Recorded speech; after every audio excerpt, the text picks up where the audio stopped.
I'm a product person. I love building product.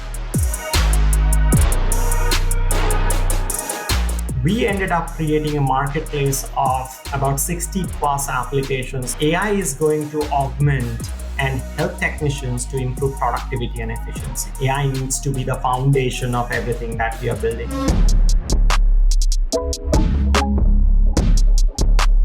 We're about 8 months into using Avoca, and Avoca's been an awesome partner for us in our call center. So what Avoca does for us is they do two different things. One, they have their Coach product, and Coach has been helping us do what it says. Coach our CSRs every single day. It listens to every call and uses AI technology to basically pick apart that call and tell us where we can improve. And for the last 8 months, we've been consistently improving our scores, which has been awesome. The other product they have is just conventional booking. And it's an AI tool that books over the phone. A customer calls in and it either handles overflow, as in our phones are full, or it does nights and weekends for us. And a customer will call in and actually deal with an AI agent all the way through booking. And the savings inside call center has allowed us to ramp up our marketing to continue to grow even more. Thank you, Avoca, and thank you, Tyson, for your partnership. Welcome back to Owned and Operated.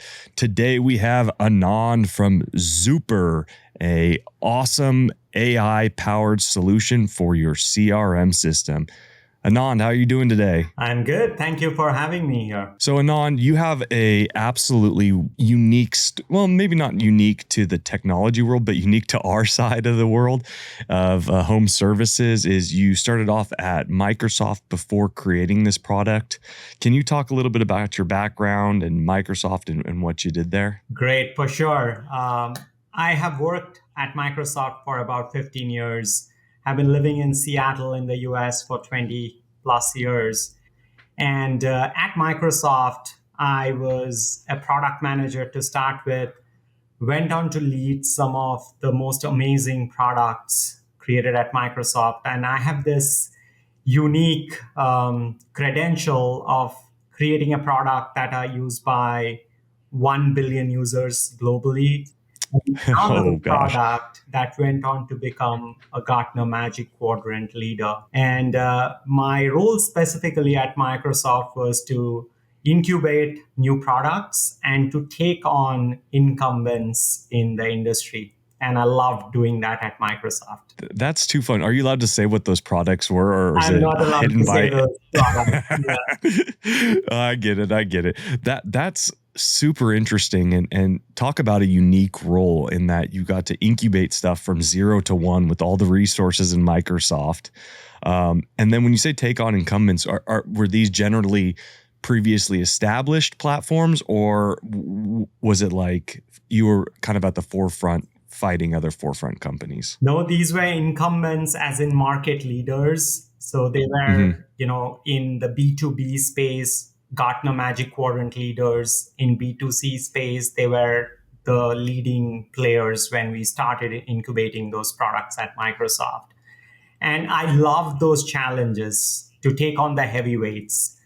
And it just gave me a lot of adrenaline rush and a lot of excitement and motivation to take them on. I love it. And I mean, moving forward, as we start talking about Zuper today, it sounds like you're trying it again, because this field has the CRM for home service industries particularly has quite a few big players and incumbents that you're going up against.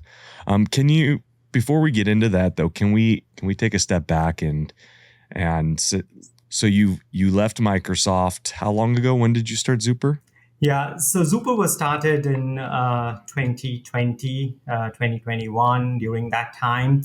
And the journey is interesting. And I started Zuper based on a terrible personal experience that I had while getting my refrigerator serviced.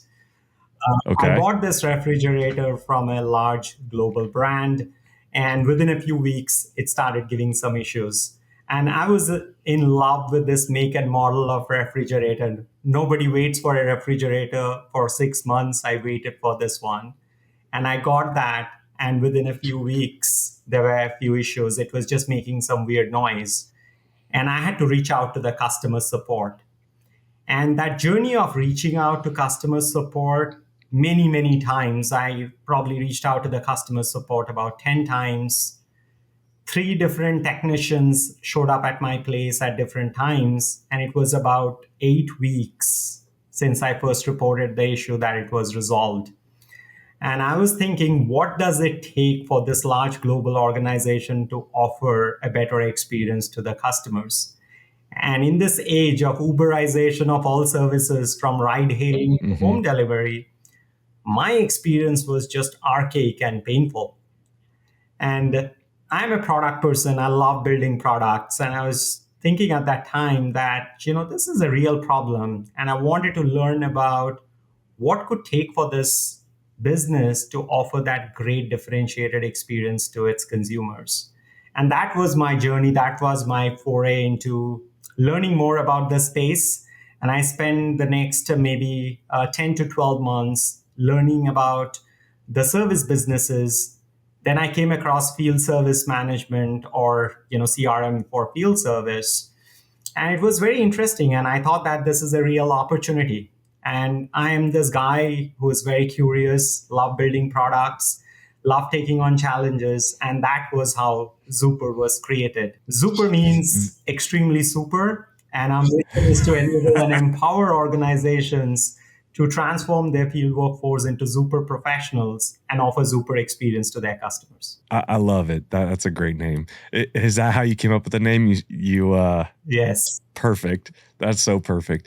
So, okay. So are you still working at Microsoft as you start building this product, or was there an exit with Microsoft? You were looking for something to do and this experience just happened while you were looking? Yeah, I was still at Microsoft when I encountered the issue. I thought about, doing something in this space. But then when we came up with the idea and we started building, I quit Microsoft and started, founding this company and building the product. So with that transition, I mean, you're transitioning from Fortune, 10 to now absolute complete entrepreneurship. Can you talk to us about, we have a lot of people on our podcast, listeners that listen to this podcast, that they're doing the same thing. They're coming from Fortune 500 companies, and they're not going into the tech side. They're going into HVAC, the home services side. Can you talk a little bit about that process for you of leaving this, Fortune 10 for, to blaze your own trail? Yeah. What were some of the challenges? Yeah, it was an interesting time when I quit, and that was the year of 2020 during peak COVID. It was the year of pandemic. And the biggest challenge at that time was to convince the family that it is the right career move. To leave such a privileged job, like you said, Fortune 10, whatnot, like this is one of the best companies that I dreamt of to be part of. And I had a tremendous career at Microsoft. But like I said, I love building products. I love taking on challenges. And when I learned about this space, I just got extremely passionate about solving this problem, because I could see a real problem. And this was not just a problem localized to a certain region. It seemed like a global problem. And once I got convinced that this is something I truly want to do, the passion kicked in, and a decision that I never regretted. But the biggest challenge at that time was to convince the family that, this is the right career move, and the risk that I was taking is going to be rewarding. Yeah, I could definitely understand the hesitancy from your family to say, hey, what are you doing? This is a for sure thing. This is what people work years for, to go and do your own path.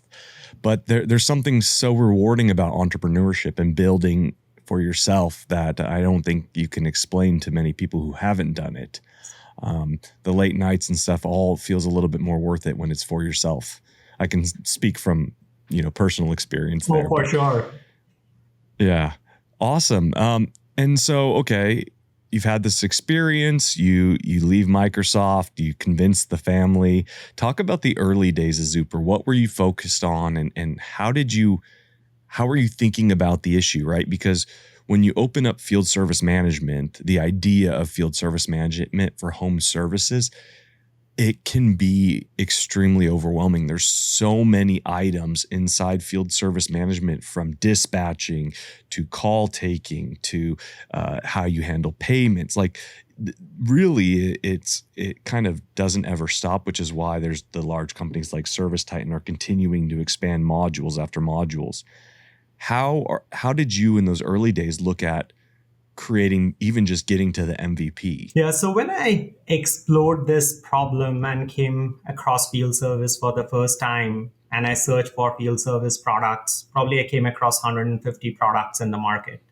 It seemed like a Mm-hmm. crowded market. It seemed like this is an age-old problem. It was not a category creation that I was going to do. It was crowded space. But I came up with four hypotheses at that time. Number one was service organizations were thinking of field service management as an extension to their CRM or ERP products, which is not the case. Service organizations require a niche, specialized field service management product to manage their operations on the field. Secondly, field service management, like you said, it is a lot of different capabilities, but it needs to integrate with organizations' tech stack, whether they are using an ERP product, an accounting product, a payment solution, payroll products, and so forth. And not many products at that time, when I looked at, had an open API or were flexible to allow business to integrate with their tech stack. Third was that most of the field service management products seem very opinionated about how businesses needs to run their business. Wherein businesses were looking for a product that would complement their skill set and it would not inhibit or constrain them from performing their day-to-day activities. And lastly, in this age of Uberization of customer experience, the end customer mindset has evolved over the years. Now, every customer or consumer are conditioned by the likes of modern service businesses and service platforms like Amazon, DoorDash, Uber, and others. And they're expecting that same kind of experience from every service organization, no matter whether you're getting a landscaping done, getting a gutter repaired, or getting your appliance repaired by someone. They're expecting that same kind of seamless end-to-end experience. And these were the four hypotheses with which we started Zuper. Our goal at that time was to create flexible and adaptable platform that can be used by businesses to run their business. And our MVP focused around building an open API with a great architecture that can work across different industries. And our first major customer happened to be one of the largest furniture retailers in the world to manage their installation and assembly crew. And that was a great milestone for us to have that kind of a big logo. And from that point, we realized that we have a great business in our hand and we can scale this up. So always curious, how did that first customer come about? Where did you find them? How did those initial conversations go? What did that look like? Yeah, and that was such an exciting experience. I still get goosebumps I when bet, I think yeah. about that. So one of my learnings was to leverage the personal network as much as possible. So when we came up with the idea, the first thing that we did was go through our LinkedIn and other network and figure out how many of our network is working in service organizations. And to tap on that network to learn more about what they are doing, how they are running their business, and so forth. And through that network, I came across the VP of service at these large Fortune 500 organization. And I was just having a regular chat and learned that they are opening a store in a new country and they're coming in with a new business model to offer their installers and assemblers. And they wanted to adopt or looking to adopt a platform that helps them provide a differentiated experience to their customers. They did not call that field service. They did not call that CRM. Their end outcome was a great experience to their customers who were getting those services performed at the customer's location. And at that point in time, I was thinking, somehow we need to win this deal. This is why we exist. And you call that luck or hustle, maybe combination of both. We ended up Yeah. winning that deal, and we still celebrate that milestone as Zuper Day. Huge milestone for us, and maybe one of the reasons why we still exist today. Yeah, I mean that's a very fun win. I mean, those that first big deal that really solidifies you as a actual company doing actual things, and proof of concept is so huge. And so, okay, so you get this first deal, everything's going smooth. Now, talk about the expansion, right? So you guys work in multiple countries globally. There's a scaling aspect that I don't think many people who are listening truly understand. What does that look like to be able to scale throughout the United States, but also scaling globally? Absolutely fantastic question. So one of my biggest learnings from being at Microsoft was to create this global teams. In almost all my projects at Microsoft that I worked, I had global teams in India, Israel, China, and other places. And I love building those teams. And like you said, scaling and building a team globally is extremely challenging. You need to have a culture that empowers the global team to perform at their best possible potential. So, in terms of the challenges, the first challenge was identifying the niche for Zuper and differentiating Zuper from the rest of the platforms out there. And the way we did that was we wanted to create a platform that is adaptable to the business, that is flexible, configurable, customizable, and can meet the organization's need. Our tagline or motto is field service your way. And we have a trademark on this, but that has really helped us to talk to the customer saying that you have always worked with companies that have a non-flexible product. And you are now looking at something that allows you to run the business the way you want to run and grow your business the way you want to grow. And Zuper fits that bill and gives you this adaptable platform. As we started winning customers, the next challenge was to scaling this to build this global organization. We have a global team of 200 plus employees who are distributed across the globe. And as we start building this global team, the biggest factor comes in is creating that culture that promotes a high intensity and high performing team across the globe. And like I said, my experience in Microsoft helped us create this team and the structure and the framework that promotes growth across a global organization. The third was I mentioned about integrations with other platforms. And I, at that point in time, could not find that many field service products that could integrate with other applications. So we ended up creating a marketplace of about 60 plus applications that we could integrate with. Wow. So we had to build a framework of creating fast-paced integrations in a seamless way so that our platform could integrate with all of these other best of breed solution. And our goal was to enable businesses create the best of breed solution that caters to their need and helps them improve their operational efficiency and grow their business. Yeah, I mean that's extremely interesting. It's especially the field service your way portion, because you bring up a furniture installation company, right, or furniture sales, and then the installation aspect. You're right. Like I don't think that if like Service Titan would be a terrible use case just because it would, like, the product market fit for Service Titan to them would not work. It just wouldn't make any sense. And so there's all these little niche kind of industries that, I remember we talked with, Ryan, who owned pool cleaning companies down in Texas.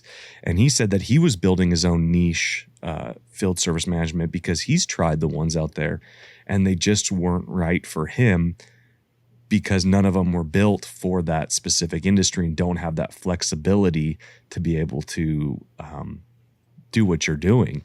And so that's incredibly interesting. And 60 APIs, I mean, I know enough about coding to know that that's a nightmare, but at the same time, that's also really interesting that you guys were able to work in that many integrations and to have them all work to a point where they're actually functioning well. Absolutely. And now, as we started scaling that, we started working with other industries and verticals.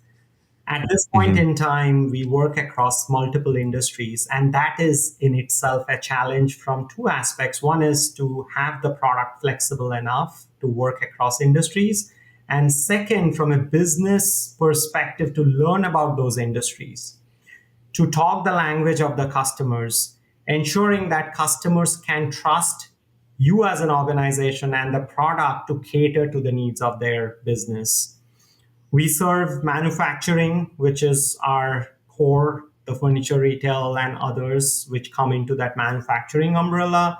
And we primarily work with discrete product manufacturers. Then we work with HVAC electrical plumbing companies and then pool maintenance companies. And now we are adding roofing as one of the other trades that we are going to serve.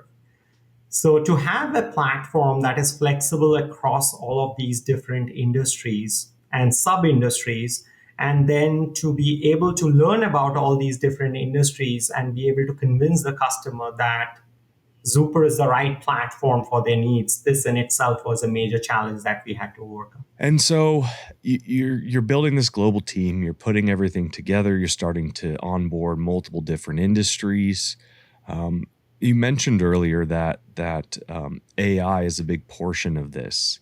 So what makes your platform an AI powered platform as opposed to, AI to me at least, as someone who is not as computer science literate as many are, but what does that mean to the consumer? That it's AI powered. Is it also just a buzzword for you for sales, or is it actually driving use? Yeah, so back in the days when I was in Microsoft, I was working in Azure data, and I started working on machine learning and AI many years before when AI started becoming the buzzword. And when we started Zuper, one of the goals that we had was how to leverage machine learning and AI as one of the core component of the platform. So we already started using AI instead of a rules-based approach in bunch of the capabilities that we offered, especially around scheduling and dispatching. Like you are aware, scheduling and dispatching is one of the area where a back office persona like a dispatcher spends numerous hours to make sure that they are able to schedule and dispatch the right person at the right place. And it leverages a lot of different rules, if you will, like skill sets, location proximity, customer preference, and so forth. The engine that we built for dispatching was already leveraging AI from the beginning. And our goal was to have an AI assisted dispatch engine for automated dispatching. But now, in the last year or so, like you mentioned, AI has become the buzzword. And it's not just a buzzword now, AI is foundational to technology. And there is a humongous shift in software industry. Every organization now needs to think about AI and including AI in every possible aspect of the platform, and not just the external offering of the platform, but even internally how products are getting built. So from an organization perspective, we have adopted AI in two different ways. We're using AI internally to build products, to create contents, and to drive that end-to-end framework of product building and release. From a product perspective, we are now including AI in three different aspects. One is AI for back office operations. We offer all these different functionalities around scheduling and dispatching. Our AI engine that was there that has evolved now with Gen AI. And we are offering capabilities of smart and intelligent dispatching as part of that. And the engine has just grown over time. And with Gen AI, it's getting better every day as the model is getting more powerful. We are also adding a bunch of capabilities around an AI-powered call center for the back office, with AI responder, an AI coach, and an AI scoring system that enables businesses to handle outside business hour calls with AI, and also to provide a coach for their CSRs and dispatchers to improve their efficiency and productivity. So yeah, operator in loop type. Exactly. Wonderful. And is this all included in the Zuper package, or is this different modules that you add on as you need and you buy into it? Yeah, so we are a multi-product company and multi-tier in our pricing model. We have the base foundational tier, which offers core capabilities around field service management, around job profitability, inventory management, asset management, payroll processing and payroll integrations, core CRM capabilities, and so forth. Then we have Zuper Pay, which is our payment processing capability that we just announced. Zuper Fleet, which is our fleet management capability that we announced. And on top of this, we are offering workflow automations with a Zapier-like experience that allows businesses to drag and drop, create workflows for automation. That's really interesting. That's neat. And then the AI layer on top that allows okay. AI agents, AI buddies, AI apps that can be deployed on top. And our goal is to really offer AI as a complementary capability or AI to augment the human persona that are using the platform. I mentioned about the back office capabilities. We also offer AI agents to improve the efficiency and productivity of the technicians. Technicians are doing a lot of mundane, repeated work on the field, other than performing work that are complex issues and that cannot be replaced by AI. AI is not going to clean the gutter. AI is not going to fix kitchen faucets. AI is not going to repair the machine. But AI is going to augment and help technicians to improve productivity and efficiency. And we are driving a lot of improvements on productivity and efficiency of the technicians with an AI agent that complements them. One of the benefits of working with Wilson is that we are basically a same day, next day company. So what that means is if I sell a job today, I'm going to aim to get it in today, tomorrow, or the next day. Like, we aim for a really fast turnaround. And because of that, we have pretty high expectations of our suppliers. Getting parts in time has been a real challenge, and supplyhouse.com has been a really awesome partner for us because of that. They've got like 250,000 SKUs. They've got it across plumbing, HVAC, and electrical. So they cover all our different lines, and they can get stuff to you fast, and they have a ton of it. Plus, on top of that, they have best-in-class pricing, and their new TradeMaster program gives you free shipping, free returns, and a bunch of discounts over retail on top of it. And the TradeMaster program is free to join. So check out supplyhouse.com and make sure to check out their TradeMaster program. Do you feel that there's companies out there currently that they're doing portions of this, that's all they do. Do you feel that you guys have an advantage or an edge because you have the history with Microsoft and have the history with, for example, you're not going out there and hiring developers who know, I mean, I'm sure you are, but you're hiring developers, but coming from somebody who has already hired developers in this field, who already has experience with machine learning, going into this and building these kind of similar products, but already integrated into Zuper. Whereas if you were to go with a third party, most of the time, I'm just going to pick on ServiceTitan for a second here, just because they're the big player, they've had to either buy a company who's done that to integrate it, or they just API and integrate it, whereas you guys are keeping it all under the Zuper umbrella. Is that correct? Yeah, absolutely. So the way we have been thinking about the AI is that we have knowledge and expertise within the team. It was there already for several years because we started using AI much earlier. When we started, we decided that AI needs to be the foundation of everything that we are building. So one of the differentiations that we have is the data that we have collected so far. Now, the way I think about AI is there are companies that are coming in who are just providing a wrapper on OpenAI or existing models, and they are just an AI wrapper company. And it's very easy to replicate such a thing.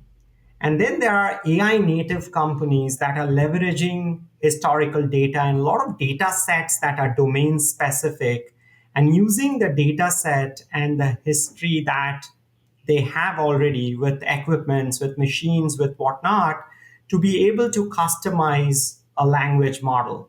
And our goal is to create these industry specific language models and to train the model with our data to offer differentiated experience to our customers. And that is where I think that is our forte. And we continue to evolve our existing knowledge of AI augmented with the language models that are out there. As someone working on the forefront of all this, where do you see, or where can you speak about where the direction of this is going in the future? How do you view Zuper as, as someone on the forefront of this technology, you can obviously assume that this speed at which everything's accelerating on the AI front has been absolutely ridiculous. I mean, I feel like I can't keep up. But as somebody in the industry, where do you see this going? What's the direction? Yeah, I think from a service organization's perspective, AI is going to revolutionize and disrupt the industry big time. There are going to be new age AI first field service management or CRM products coming in, and existing players like us who has been using AI for a while will continue to evolve at a rapid pace to offer unprecedented capabilities to our customers. And I think from a disruption perspective, field service is going to become more efficient, customer-centric, and predictive. Now, if you know most of the cases, especially when it deals with after-sales repair, field service management is all about when there's a repair, somebody gets called in, somebody's scrambling through, hustling to fix and make sure that things are up and running again.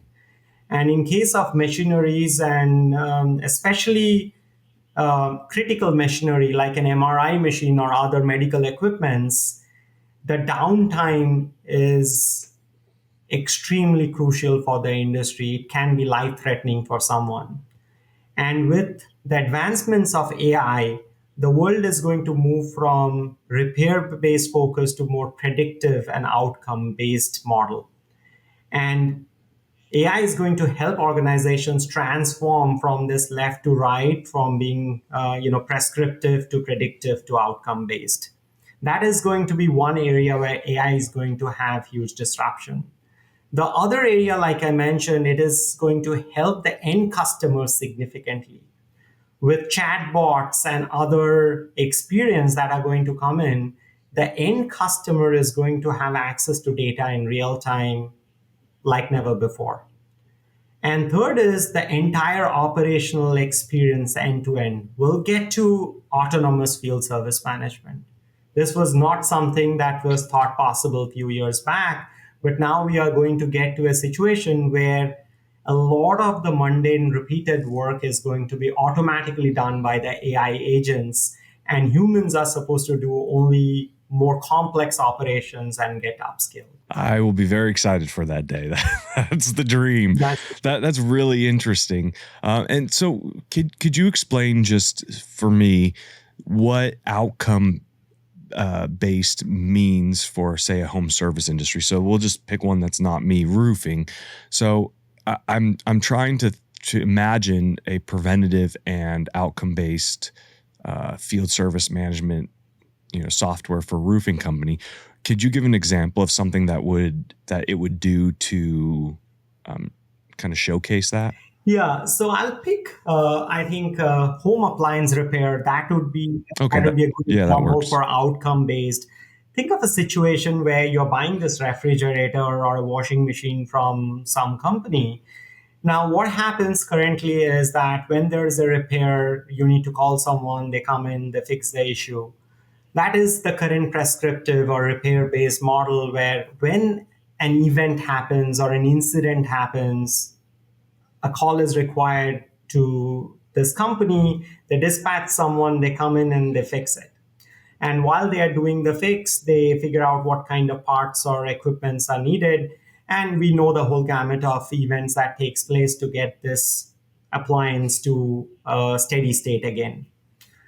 Now, what is going to happen from here is that a lot of these companies are going to have IoT enabled devices or appliances Mm-hmm. where they would be automatically collecting a lot of data.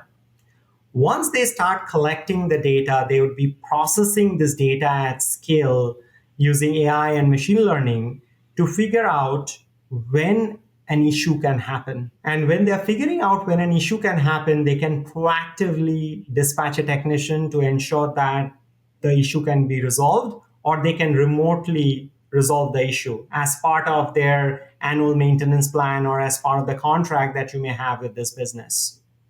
Now, that is predictive. Now, from the predictive, as businesses start to master the predictive flow, collecting the data, synthesizing and harmonizing the data, they would get into an outcome based model where they are committing to a 3.9 SLA or a 4.9 SLA of the refrigerator or the appliance. And they're going to commit to saying that this refrigerator cannot be down more than 20 minutes in a year. To make that happen, they need to get to a model where they are mastering the entire scheme of gathering the data, processing the data, knowing when things can fail, preventing that from happening by remote monitoring and remote diagnostics, and giving you the outcome based approach where you can have the peace of mind that this machine or this equipment is not going to fail more than 20 minutes in a year. And when that happens, you do not have to be impacted because somebody is going to come in and fix before it fails. Yeah, and the reactive fix is always more expensive, more time exhaustive. It's an interesting theory because in logically it makes sense, right? But in adoption, it's one of those items that, you know, it's I mean, I know I asked you for extremely hypothetical, so I'm not going to sit here and argue with your hypothetical. It's just I'm always trying to chew on that because, right, that's the way that the industries are going with the smart meters for plumbing to find leaks, the smart AC. I think it's actually called smart AC to watch when the AC goes down. I think what's its name? There's a gentleman who's building thermostats that do the exact same thing, kind of like the Nest, where once they see if issues, that then they have a quick button to call whoever installed it. And so in theory, you know, it makes sense. In practice, the adoption seems to be harder than it actually is. Doesn't mean that it isn't going that direction, though. Very, very cool stuff. Yeah, and I agree with you totally. A lot of times when we are talking to the CIOs of the organization, they want to get from reactive to outcome based. But when they try to, look back at the challenges that they have, they are still struggling in the reactive scenario itself. So for them to get to outcome-based model, it's going to take several years because they first have to master the reactive-based workflows. Only when they do that, then they can go into predictive and prescriptive to outcome-based models. So totally agree with you that this is in theory, but Gen AI and some of the AI advancements are putting this on the right track. So at some point in time in the future, that may happen. Yeah, what when you're talking about all this, I was in facilities and equipment maintenance for a very long time. My W-2 before HVAC Jack was all for Fortune 500 companies, long assembly lines and exactly what you're talking about. And I'm thinking, oh my gosh, I haven't even considered this because you're right. Like I can't imagine the amount of change that's happening there because that was the goal back then was to keep, we're trying to keep our lines less than an hour down per year. And you have to do this preventative maintenance on this schedule and this schedule. And now with all that wrapped in AI and all the predictiveness that you could actually do now, that's incredible to think about. Okay, but Zuper, so I don't go off on a tangent here, is starting to integrate some of those aspects into its business itself, right? Absolutely. And our goal is to continue evolving our AI journey and fast track the AI capabilities as part of the platform. And we want to get to a point where we are not just building any non-AI features in the product. Every feature will have an AI aspect to it, an AI element to it, and we'll have the AI apps, AI agents, and AI buddies for all the persona that we serve. You know, if somebody else told me that, I would just think, hey, this guy's throwing around buzzwords. But with you, I actually think that's an accurate description right there. Very, very cool. So one of the questions that I wanted to ask you earlier, because I mean, you talked about the organization being 200 people worldwide, and your massive growth, and your next steps are, you know, these really large next steps. Did you go into this bootstrapped, or did you raise? What does that look like for you right now? Yeah, we are a Series B company. We raised about 46 million so far from some of the largest VCs. Our lead investor Congratulations. is Fuse. They are based out of Seattle. It was started by a bunch of entrepreneurs and amazing venture capitalists from the Seattle area, including John Connors, who was the former CFO and CIO at Microsoft. So fantastic organization. We love collaborating with them. We also Just a small in there, right? yes, absolutely. Very neat. Yeah. So we also have Sequoia Capital as one of the investors. We also have raised money from HubSpot and Zendesk. And so you've raised all this money. You're building this great team. You're building this amazing product. What does the next? I mean, when I'm talking with a company that has to do with anything in AI, I try not to extend out over a year just because the amount of growth is absolutely phenomenal. What's in the next year for you? What does that look like? What's any big feature drops or anything that's coming that you really want to talk about? Yeah, we are innovating at a massive pace. We release features every week, and we continue to do that at the pace that we need to go after, because, like we discussed, field service is a crowded space. There are large players like Service Titan and others, and our goal is to quickly get up to speed with some of the capabilities that are required to serve the trades that we are targeting, along with enterprise field service. And by the end of this year, our goal is to have the breadth of the capability along with the new products that we are launching in a state where we can scale this up further. And then the AI story is the big milestone this year, where we are bringing in all these new AI capabilities to serve our customers. Mm-hmm. But our focus this year is truly on AI. We launched Zuper AI, and Zuper AI is this agentic AI capability to have all these AI agents for the personas that I mentioned. And we'll continue to build AI capabilities at a rapid pace, where every month, like this month, we are releasing about 5 capabilities on AI.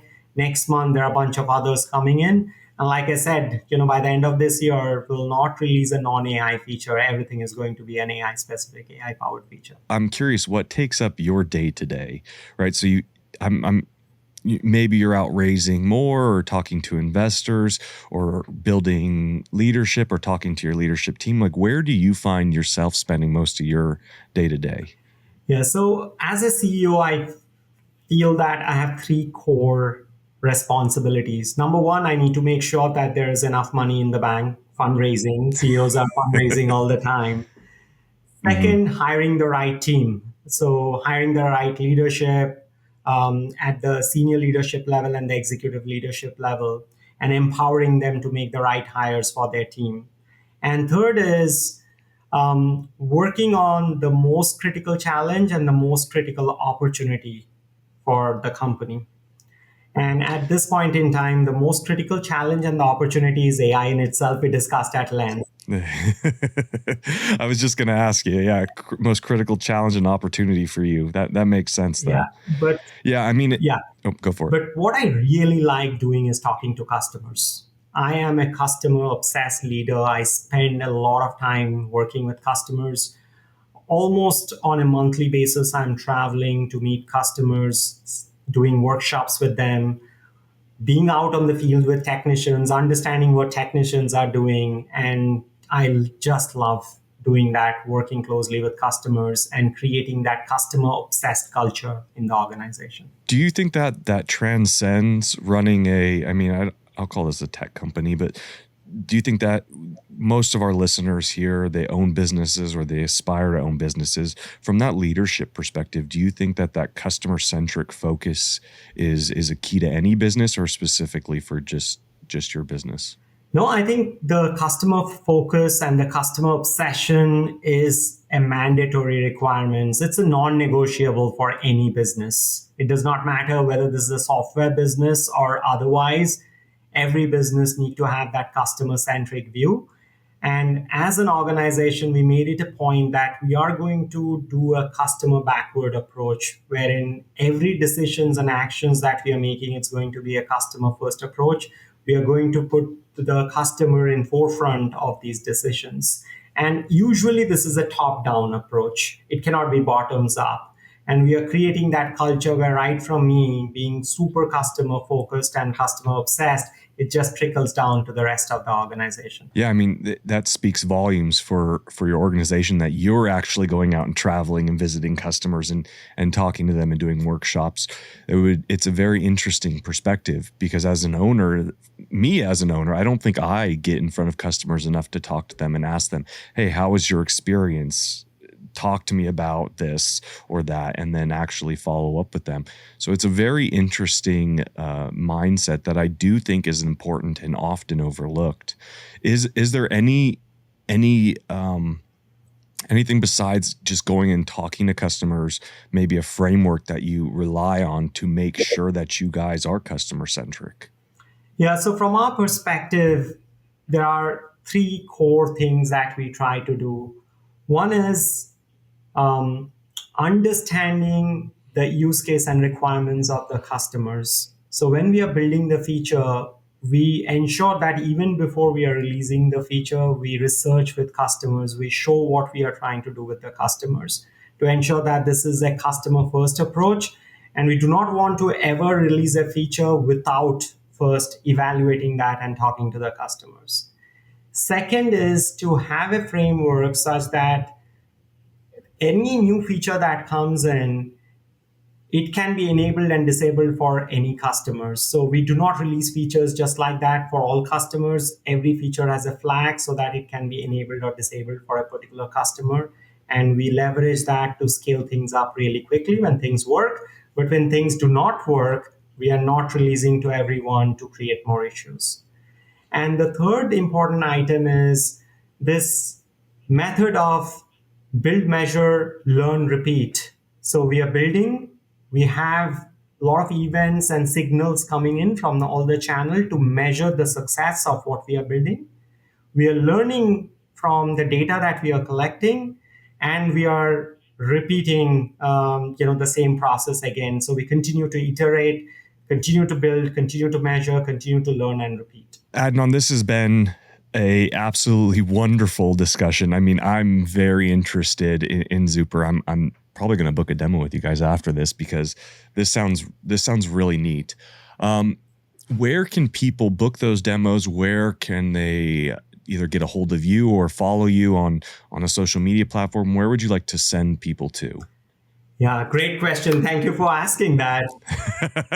Yeah, our website is zuper.co. It's not com, it's Zuper. It's zuper.co. That's our website. You can go to the website and you can also follow us on LinkedIn and social media. You can reach out to me. I like talking to prospects and customers. My email address is Anand. It's ANAND sub@zuper.co. Very cool. Well, thank you for spending the time today. This has been eye-opening. I always love being on the forefront of this kind of technology. It's very, very exciting. And it's been great talking with you. So if you like what you heard today, you heard the man, you can go over to zuper.co to sign up for your demo and like and subscribe to Owned and Operated. And we'll see you next time.